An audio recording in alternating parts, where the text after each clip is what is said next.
আমি জানি না আমি কতটা ঠিক বলছি, তবে খেয়াল করে দেখেছি যে বেশিরভাগ বাঙালি পরিবারে এই ছোট মাছগুলোকে বিনা পেঁয়াজ রসুন দিয়ে তৈরি করা হয়।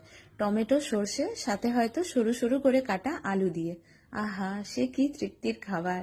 যাই হোক, আমাদের বাড়িতে এটা তৈরি হয় পেঁয়াজ রসুন দুই দিয়েই।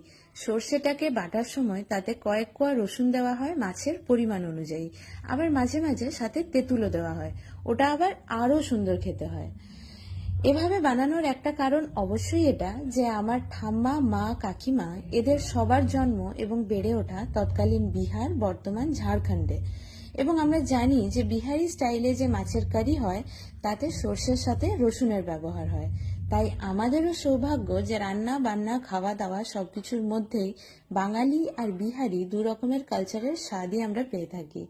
তোমরা আমাকে অবশ্যই জানিও এটা তোমাদের বাড়িতে কিভাবে রান্না করা হয়।